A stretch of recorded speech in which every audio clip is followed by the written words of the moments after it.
Raw 9/22/25, your amplified review, begins in just a couple 2-3 minutes. But for this opening monologue, we gotta talk a little bit about WrestlePalooza.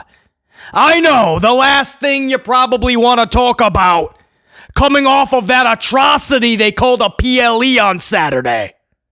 But I'm sure you guys have been keeping up on your pro wrestling news, and you see the stories out there, all of the outrage from the fans coming off of this event, the backlash from critics and industry professionals, and the pushback from ESPN themselves. That's right, ESPN not happy with this event because ESPN paid a boatload of cash to WWE.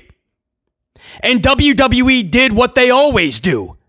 They took all of the money, turned right around, cashed that check instantly, and drove off out of that bank, leaving ESPN high and dry, leaving ESPN hanging outside that bank without a ride home.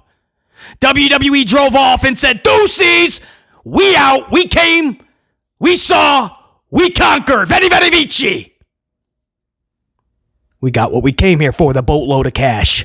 Sound familiar? Netflix. Netflix gave a boatload of cash to WWE. WWE turned right around, cashed it instantly, and left Netflix high and dry. Netflix is furious that not even a year into their agreement for Monday Night Raw, they have lost over half of their audience. And WWE doesn't care. Creatively, they're in a mud hole. The show in totality is a dumpster fire. The only difference is a dumpster fire is more entertaining to watch. Netflix is not going the full 10 years. They have an opt-out clause after 5. But mark these words, they're going to opt out beforehand. Netflix doesn't play around. Netflix is furious. They're going to try to find a loophole. And within the next 3 years, they're going to be out of this deal.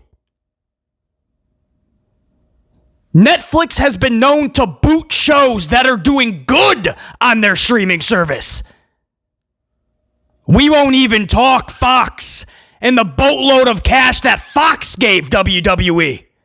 Only for Hunter Hearst Helmsley to turn around and give Fox every Friday night the product that he gave them. We talk cashing these checks. Fox found out how creatively bankrupt WWE was. And when the deal finally came to an end, Fox, their president, said, "We never saw a return on our investment." They never saw a return on their investment.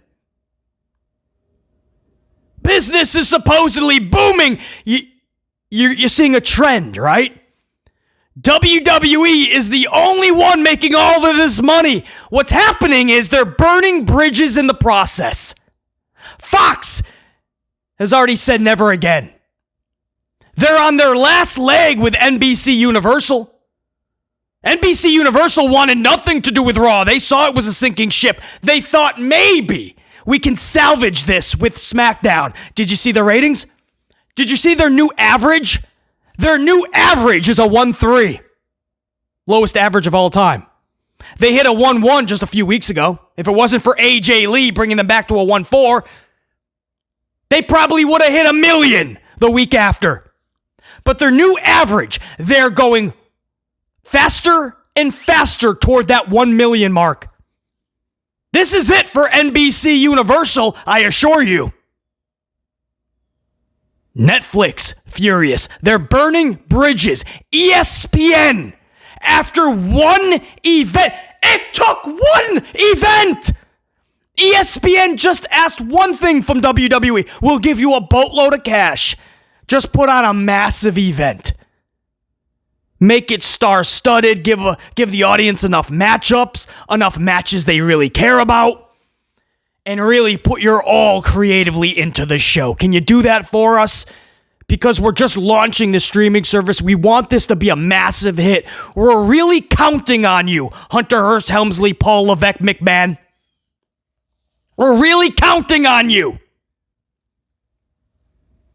So if you can just ask the wifey to open up the purse and loan you your balls back, let's do something special. And do you know what Hunter Hearst Helmsley gave him?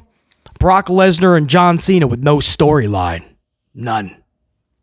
You got Steffi V versus Io, right? Hey, on paper, that should be an amazing match. There's just one problem. Steph V was basically nowhere to be found every single Monday night leading up to it. So no storyline. It's just, it's a good wrestling match, hopefully, right? With two good wrestlers, and Naomi's vacant title will be the prize.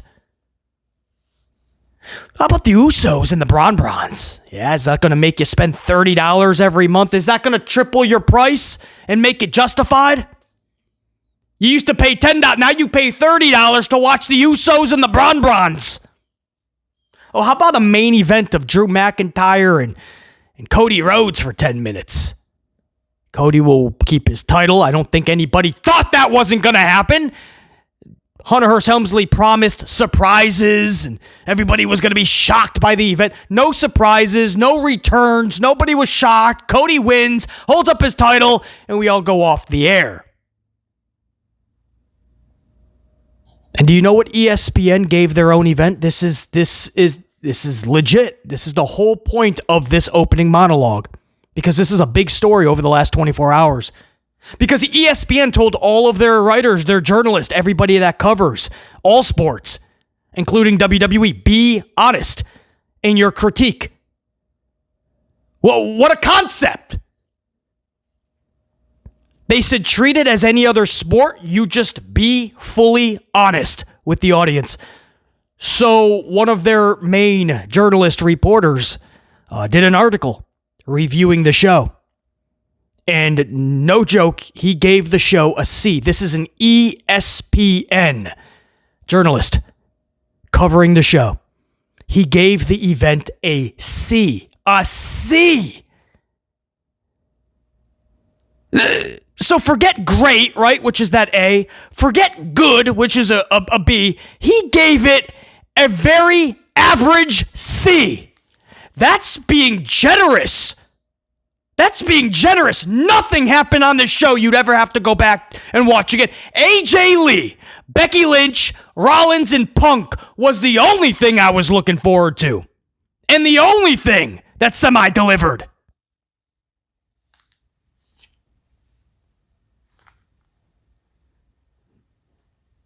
ESPN gave it a C. And then, of course, the report, it wasn't long, right? It was about 30 minutes after the report started coming out. ESPN executives are absolutely mind-boggled that that's what Hunter Hearst Helmsley came up with. When they gave him all that money. And they said, hey, can you produce like a WrestleMania-esque show? And they made a mockery of it. It's like Vince McMahon calling a show, Great Balls of Fire! Like he didn't even care. Vince already had the Saudi money at that point, $10 million, $40 million a show. It's like Helmsley does it. It's like this is a game to them. It's a joke. We got another $1 billion. Let's call it WrestlePalooza. Paul Heyman's like, yeah, you can have that. It didn't work for us either. WrestlePalooza. And they gave you 5 matches. They want you to pay triple the amount, but they only gave you 5 matches as if it's a freaking takeover. An NXT takeover from 15 years ago.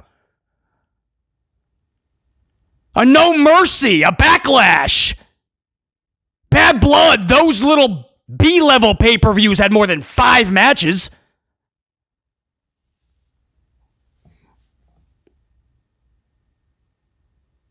ESPN gave it a C. ESPN took a shit on their own product. Because that's theirs too now. ESPN executives are pissed off. You sound familiar? You hear the Netflix executives are pissed. You heard the Fox president pissed off. We never saw a return on our investment. We gave WWE a lot of money. They cashed the check, and they never gave us anything in return. They just ran off. You see a pattern going on here. You're going to start burning bridges, and when you turn around and get the next $1 billion, ain't going to be anyone left. But maybe that's their game anyway. They know they're selling to Saudi more than likely. So that'll be the ultimate payoff. They'll collect $15-16 billion, make $6 billion on their own investment, the $9 billion that Vince sold for. They'll probably sell for 15. Something absurd, maybe not that high. But is it a slight exaggeration? Saudi money, it seems endless, limitless. But maybe that's the end game. Hunter Hearst Helmsley knows he's doing this for another couple years and he's out. He knows it. He's cashing in now. The whole company is. So maybe the plan is to screw everybody over, and at the very end, you turn around and there's Saudi to give you that last massive payoff, and everybody rides off into the sunset with a huge grin and boatloads of cash. ESPN is the latest to find out that you just did business with greedy, incompetent, uncreative frauds. ESPN gave their own event a C, and perhaps that's too generous. But I do appreciate the honesty. Because for years, BC has been covering these shows and cutting these reviews. And for those years, fans have been flocking to this channel to hear amplified truth on these shows. Full transparency, no BS, no sugarcoating. And of course, you got some fans that cry, well, Baisley, don't you think that's a little harsh? Baisley, aren't we being a little negative? Baisley, can't we just enjoy pro wrestling? You can do what you want. Of course you can go and enjoy pro wrestling. I don't want to just enjoy pro wrestling. I want to be captivated by pro wrestling. That's what pro wrestling used to do for all of us.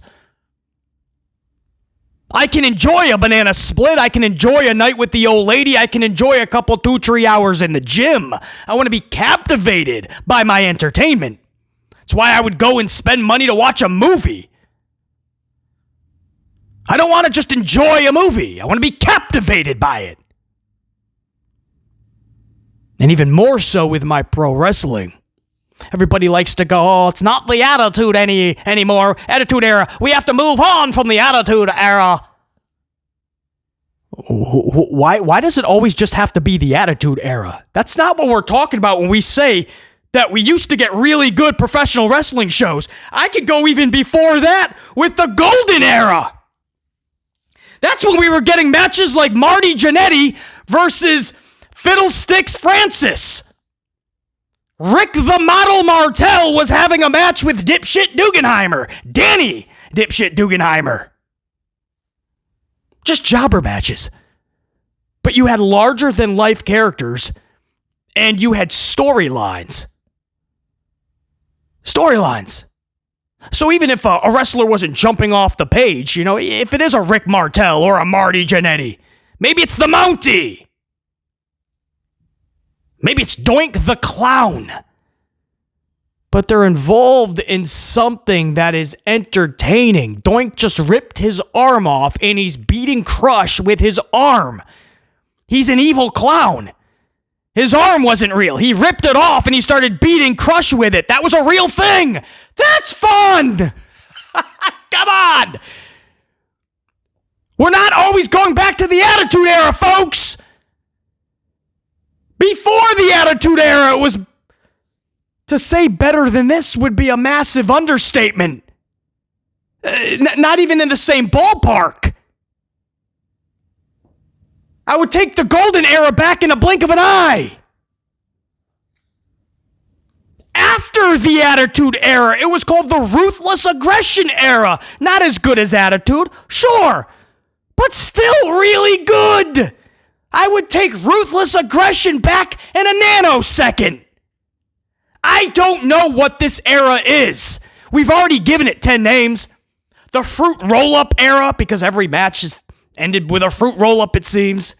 The Participation Era, where fans just want to show up because they're spending so much money anyway. Let's just chant all night long. 60 seconds into a match, we'll just start yelling, "This is awesome!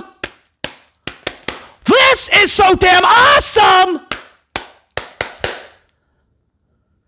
Wrestler gets there and 2 months later she wins a championship. You deserve it! You deserve it! Come on, guys, doesn't she deserve it? It's Steffi V. She's been on the main roster for 3 months, man. She deserves it. Participation trophy. Everybody, all the wrestlers get a participation trophy, a championship, for working hard, for doing better. Wrestlers get participation trophies. Fans just want to participate. They'll yeet, they'll sing, they'll dance. They paid a lot of money. They're just having fun. They're enjoying pro wrestling. So we called it the participation era. We called it the mutual respect era, right? For a while there, Helmsley was ending every face versus face match. That's right. For some reason, he loves doing heels versus heels, faces versus faces. Nobody wins. You're splitting your audience.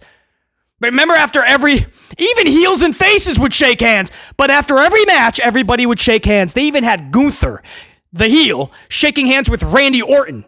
After everything Gunther said about Orton and his family. And they just shake hands. And then Cody Rhodes, the face, and Gunther, and they shake hands. And then all the faces shaking hands after their match. There's Sammy and Phoenix. And everybody in between. So we called it the mutual respect era, the participation era, the fruit roll-up era. And we've had 100 other names too. We don't know. It doesn't have an identity. And the era sucks. I really feel bad for the younger fans that are catching this. And they don't even know. They don't realize it. So they're just sitting there with their wooden bowl and wooden spoon as Helmsley keeps slopping down some seconds onto their tray of bullshit stew. And the fans today are like, please, sir, can I have some more? They have no idea. They think that this is what wrestling is supposed to be. We show up and we yeet and we sing and we dance and we watch all the face versus face wrestling action. We see two wrestlers have a good wrestling match. As if you can't see that at the local bingo hall any day of the week. Twice on Sunday.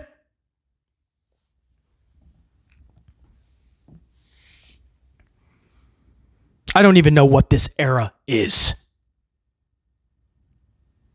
But I do know that on this channel, you can come here and know that you're going to expect the absolute amplified truth. No BS, no sugarcoating. If they cry in the process, they cry in the process. The goal here has been simple and stated from day one. Make professional wrestling great again. With honest critiques. Do we do them in an entertaining way? Absolutely. But the words are still amplified truth. And with ESPN saying this, giving a massive FU critique to WWE because that's the boot in the ass that company needed, I'm happy that they did it. So that is your opening monologue. ESPN Suits and Ties not happy already. Their own journalists and critics are ripping these shows apart, and it's only been one show. And it just justifies, it validates everything BC has said on this channel, everything that we as the amplified unit have been speaking. It is really cool to see the people that are carrying these shows now go and hold up. Hunter Hearst Helmsley, WWE over here. Yeah, there's an issue. You guys suck and you gotta be better. Wow. What a shock, or maybe not so much. BC and the Amplified unit were right all along. We were just telling the truth. Raw 9/22/25. If you thought we were amplified in the monologue, grab your coffees, sit back, Mags, relax, while BC drops those raw facts. Cody and Sethington start this show to set up a crown jewel match between the two. Is this a lazily produced matchup made out of nowhere like an RKO? Absolutely. However, I'm pleased that Cody actually brought up their previous 3 matches. Don't insult our intelligence and act like they've never crossed paths. So at Crown Jewel, we're going to get a wrestling match that we've seen several times already. And what's on the line, you ask?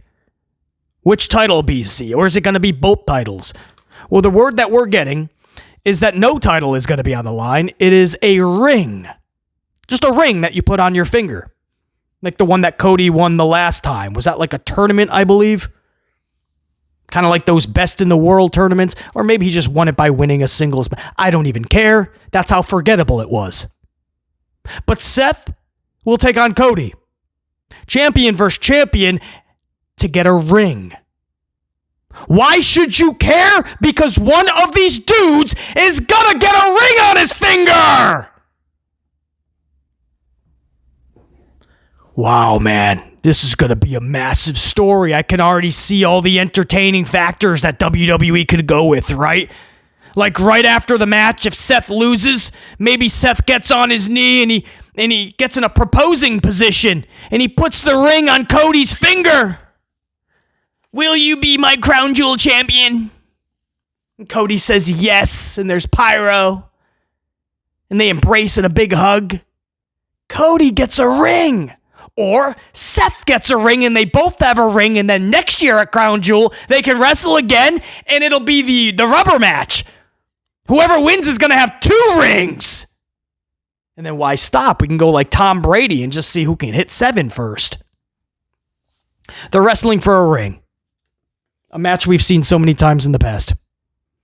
And later in the night, they had Seth Rollins kind of contemplating, like looking at this watch that Cody gave him after WrestleMania 40 for their match they had. So Seth Rollins is looking at this watch and he's kind of like, he's doubting himself, you know, like, am I better than Cody? Because that was the whole dude, we saw this with Jey Uso. We see it all the time with Sami Zayn. I'm so done with the doubting themselves character. That's all Helmsley has in his pocket.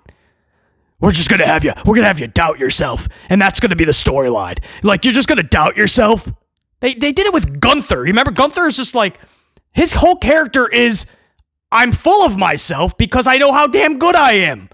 How many times have we seen a wrestler get in Gunther's head and so he doubts himself? Now Seth Rollins. He is a visionary. He is a missionary. He is an architect. He is a what the heck. That's his whole shtick. I mean, he orchestrated the vision with Paul, and all of a sudden it's Cody Rhodes, who he's already had matches with several years now. But it's Cody who's doubting it. Am I good? Am I better? Am I good as Cody? I don't know. I don't know if I can beat Cody. That's it, man. That's it. That's one of your main events, probably the main event. I mean, that's the big matchup right now for Crown Jewel. You'll probably get Brock Lesnar and John Cena again. Does anybody? There's no storyline there, folks. So far, for 3 months, or ever since SummerSlam, Brock Lesnar just F5s John Cena nonstop. Twice before Palooza, and then 86 times at Palooza. So let's do it again. Enjoy pro wrestling, basically. Okay. Let's get something to enjoy. How's that? I say I want to be captivated. Let's start with enjoy. Let's start with enjoying pro wrestling. I would love to do that again. That falls on Hunter Hearst Helmsley. One of these dudes is going to get a ring. I hope that is selling you guys. I'm paying $30 next month to catch Crown Jewel. First matchup of the night, Penta and Viking Experience defeat Grayson Waller and the New Day. Penta pins Waller via destroyer from that second rope. Waller lands on his dome piece, square on his head. This was stupid. I don't want to hear it's not ballet, Baisley. This is stupid. In 2025, if you got to take a bump like that in your match to try to pop the crowd or to garner a response, that is stupid. How many necks have we seen snapped in that ring? Too many. If you need to do that to get over, it's probably not going to work out for you anyway. So you might as well keep your neck intact. You might as well think elsewhere. How else can I truly get over that I don't have to jump off the second rope onto my head? And did you see the referee on his black box to Hunter Helmsley in medical as he's communicating with Grayson Waller to see if he's okay? And he was asking him like 12 times, wasn't he? Because everybody knew that was unnecessary. We get it. It's not ballet. Cool. You don't got to jump off the second rope and land on your head.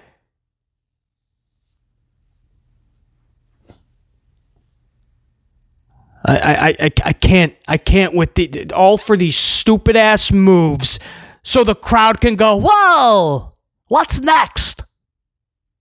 Or do you want them to yell, this is awesome?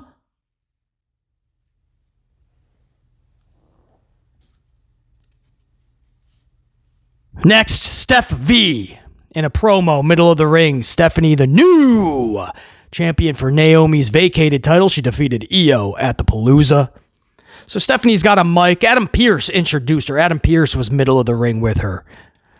The crowd instantly starts a "You deserve it" chant, but thankfully it didn't catch on. And throughout the night, I do have to give major props to the adults in that arena last night. Big props to every adult, or most anyway. Because they never caught on when the kids, and it was kids, you can hear it, the high pitch. Every time they tried to do, this is awesome, fight forever, you deserve it. You could hear this high pitch, and the adults, you could see them just no-selling it. The adults are like, oh, shut up. Shut up, Hank. Hey, Billy, shut your mouth. Right? They're telling their own kids to shut up. Hey, Timmy and Jerry, shut your mouths. So the kids are really desperately trying to tell Stephanie V she deserves it. But the adults in the room no-sold it. That was awesome. Listen, I like Steph. I think most of us do, right? Got the look, good wrestler. Yes. Awesome. I like Steph. Such a good talent. But cut the shit with the "you deserve it." I'm convinced today's fan will chant "you deserve it" if anybody wins a title. If Maxine Dupree was to win a title next week, they would chant "you deserve it" for Maxine. And you'd hear all the excuses as to why they're chanting that for Maxine, right? She works hard, basically. She's getting better, basically.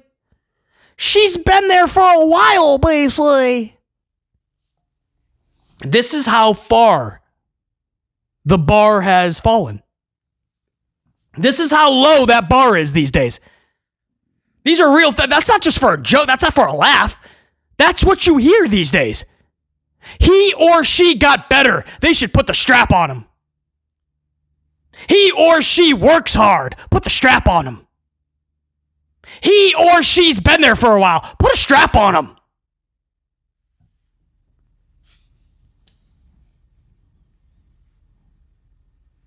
You deserve it for Stephanie V. Stephanie V just got to the main roster. It seems like just a few months ago. I can't be that wrong. Around WrestleMania, tops, I'm thinking, right? Tops. I don't think it was much before that. And it might have been after me. The point is, I mean, not even half a year.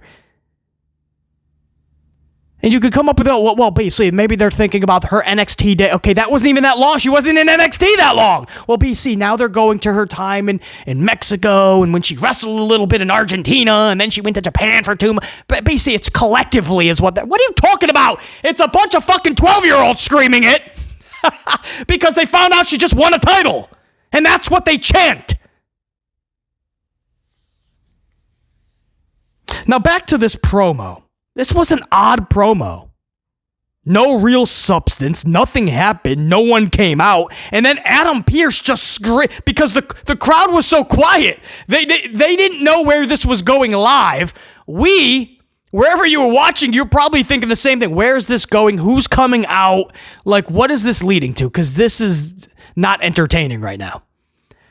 So the crowd is so quiet when Stephanie V ends her promo. Nobody even knew that was the finish of the promo. So Adam Pearce just screams, "Ladies and gentlemen, Stephanie Vaquer!" Some pyro goes off, and Tessa Torre takes us to a Brock Lesnar John Cena video package. I'm not joking. This was so bad.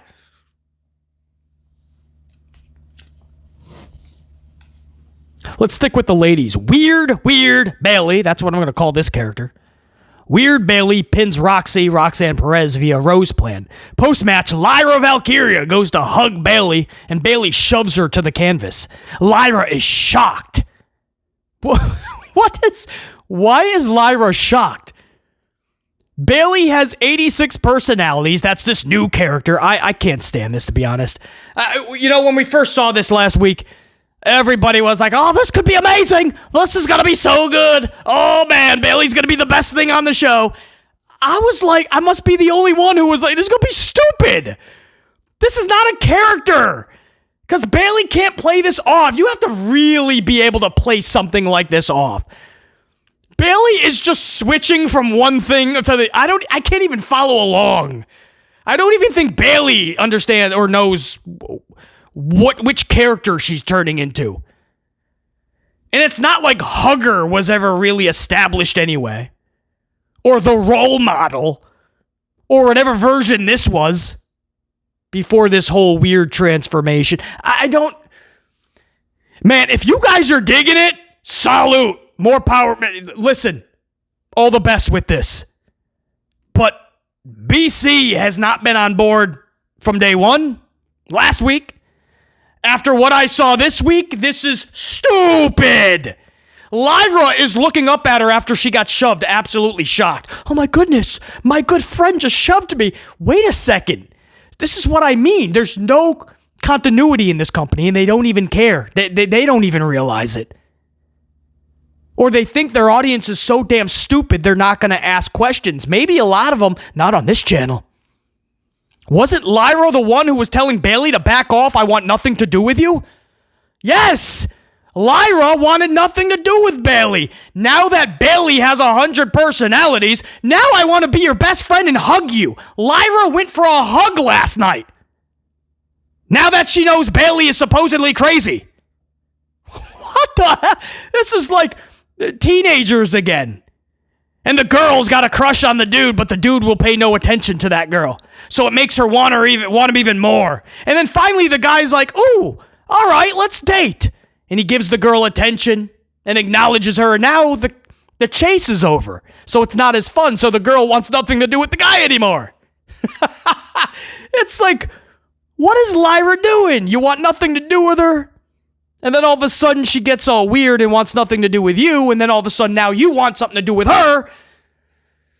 Oh. There goes BC again. Trying to make sense out of material that you cannot make any sense out of. And if you're wondering, by the way, Roxanne Perez, her losing streak continued. Because again, in all of this fluff and filler, Roxy just looked up at the lights again after a Rose Plan. So her losing streak continues. She's up to 8 matches in a row that she has lost, most televised. And she is only 1 W out of her last 12 matchups. So Roxanne Perez is now officially what is known as a jobber in the company. Now you have to be careful with this. I know a lot of people are going to go, "She's going to be fine, BC." You ain't got to tell me. I know the talent and potential of Roxy. That's why I still call her Roxy. Because I know the woman behind Roxanne Perez. But why you have to be careful is because fans take inventory of these wins and losses. So in the future, if you finally go, if Hunter says, Helmsley's like, "You know what? Now is the time to push her. Let's go full throttle and have her win 6 matches in a row." Are people going to care at that point? Or are they just going to now look at her as a jobber, a loser? Because that's how you booked her for so long, that when she finally starts to win or even wins a title, are people going to care? You're at this point, you literally have to dig yourself out of the own hole that you've dug. I don't see why you would want to do that with somebody like Roxy, but this is what I mean when I say somebody sucks at their job, and Hunter Hearst Helmsley is just not good at his job to the point where he sucks at his job. He's the chief of creative and content. The problem is he's not creative and he doesn't know how to produce good content. And he's the guy in charge. So you have Bayley running around with 86 personalities. Lyra doesn't know what she wants, and Roxy consistently looks up at the lights. This is entertaining, and this is going to benefit everybody, said nobody ever. Let's move on. What do you say? Rusev versus J.D. McDougalburger of the Judgment Day. 100% transparency and amplified truth. As always, I just didn't watch this match. There was no big reason. I just didn't want to. So I got up and I literally left the room. A heel versus a heel for no flippin' reason. Other than Hunter Hearst Helmsley sucks at booking. Can't put it any other way. I mean, that's why you got this match, because Hunter Hearst Helmsley sucks at booking. So you got a heel versus a heel, and not just any heel versus heel. You got Rusev versus J.D. McDougalburger. And you think I want to spend the next 10 minutes of any time on this junk? I don't know what I did. Maybe I made another coffee. Maybe I played in traffic, picked up a bad habit. Anything other than watch this match. So no, I can't tell you what happened. I think I actually caught the tail end when Finn Balor was out there and trying to retrieve McDougalburger from Rusev. I don't know who this is supposed to bet. Who out-heeled the other? Right? You're just hurting your heels at this point. And it doesn't get any better with the next match. L.A. Knight versus Jason Yeaterman, Jey Uso. This is face versus face for no reason other than Hunter Hearst Helmsley sucks at booking professional wrestling. Sounds like a theme of this review. Heels versus heels, faces versus faces. Why split your audience? It benefits nobody. It's a detriment to your wrestlers and progresses nothing for the fans. Helmsley has to be removed from creative yesterday. 7 letters, 2 words. Das Boot. Jey Uso pins Knight via frog splash. Let that sink in, please. LA Knight looking up at the lights for Yeaterman, Jey Uso. And then mid-gym Uso helps Knight fend off Breakker and Bronson after the match. Jey just kind of leaves, and Jimmy comes down. He's like, we gotta help him. And Jay's like, nah, man, I'm Jay's winded. He's winded just yeeting. So I believe Jay when he's like, I'm done. So mid-gym has nothing to do. Mid-gym is supposed to be SmackDown, by the way. He didn't have a match, so I don't know what he's doing on Raw. But these are questions you can't ask because Helmsley will say you're not a real fan if you don't like what you're watching or you're asking questions. Helmsley will say you can fuck off for asking questions. Don't worry about why mid-gym is there. So mid-gym hits the ring, and he and LA Knight fend off Bronson and Braun Breaker. All right. A weird tag team with LA Knight and Jim Uso. Okay. That's exactly what is going to catapult LA Knight to bigger and better. A loss to Yeaterman and a tag team with Jimmy Uso. Let's go to the main event. This was Asuka versus Rhea Ripley. 20 minutes of listening to Wade Barrett call Asuka Asuka. I get the accent, Wade, but damn! Wade, can you seriously not say ah? Like going to the doc, and he's checking the tonsils, so he says open your mouth and go ah. Do you open your mouth and go ass? Because he can't properly check your tonsils at that point. I'm being serious. I don't know how this accent thing works. So what is that? British? English? British? Londonish? Whatever it is. Can you seriously not go ah? Is that like a real thing? You can't go ah?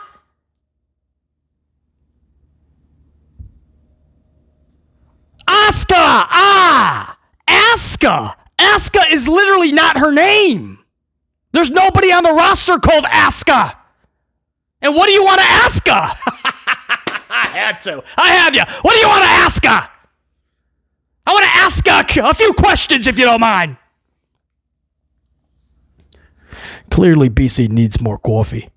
Now, as for Ripley, full transparency unit, I'm not a fan of Rhea Ripley. I don't get it. She's rather boring to me. She's always miserable with the fans, too, so probably that doesn't help. But there is this weird fetish with, I think, a lot of fans. The dudes and the gals probably have this weird sexual fetish with Rhea Ripley, so maybe that's, I don't know. But she's always seems miserable. She's never happy with fans. She's always telling fans what not to do. Hey, that's Rhea. She just, I don't get it. She's rather boring to me. But Levesque McMahon has a hard-on for her, so this is our main event. Ripley pins Asuka with the fruit roll-up. That's right, there's the fruit roll-up. Ripley with a fruit roll-up victory over Asuka. Post-match, Io Sky helps Ripley fend off Asuka and Kairi Sane. Asuka and Kairi then attack Io as the show goes off the air. So I guess that's the big talking point, I guess? Is that what I'm supposed to be like going on and on about in some like hysterically just astonishing way? Like we're all supposed to be so giddy and excited? Man, it was amazing at the end of the show, man. They've been playing it off for weeks and Asuka finally just did Io in, man. Who gives a... Who... This is a good little mid-card story if you want it to be. All right. I could do that. That's your main event storyline? Oh no, Asuka took out Io. I mean, we saw that months ago happening. What the hell's Io doing out there backing up her own friends for Rhea? So I'm supposed to be shocked and talk, 25 minutes about how amazing this was? How well done it was? No, you want it well done. You make it a legit shock, even if you see it coming for months like we just did. You have Io doing all the right things, and all of a sudden, Asuka and Kairi do the turn. It's turn 101. It's Marty Jannetty, Shawn Michaels barbershop, right? They're shaking hands, they're hugging it out. Marty's doing all the right things, and Marty gets a foot to his mouth and goes through the barbershop window for his efforts. This, you could clearly see it, man. She's backing up her own people for her new friend Rhea. Of course Asuka and Kairi are going to beat her up.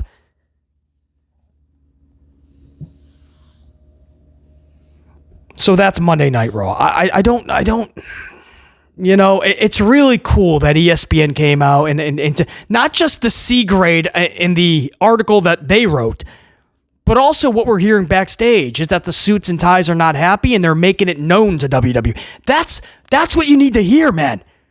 Because for too many years, suits and ties from other companies that are doing business with WWE, too many fans have been blowing smoke up Hunter Hearst Helmsley's ass like he can do no wrong.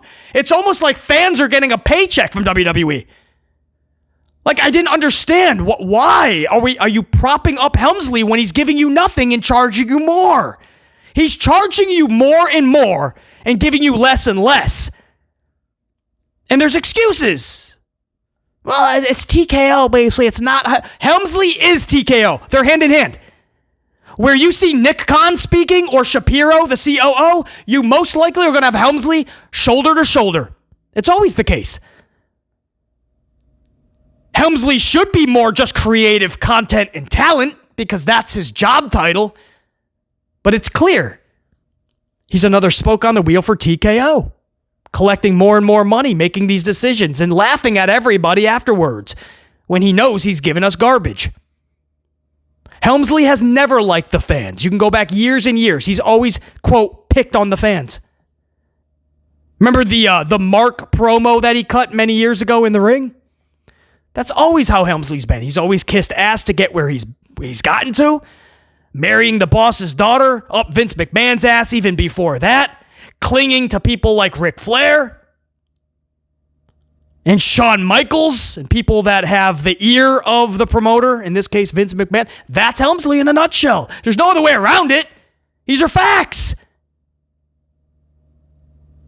And for too many years, fans in other suits and ties would just look past it. Nah, it's okay, it's okay. Now, more and more fans than I've ever seen are finally starting to wake up and go, this is unacceptable. You're charging us this. You're giving us this. It sucks. It's not good, and it better change. And ESPN, man, took a big first step in telling WWE, hey, this show sucked. You better be better in the future. Until next time, and there will be that next time. BC in the unit, we're saying check you.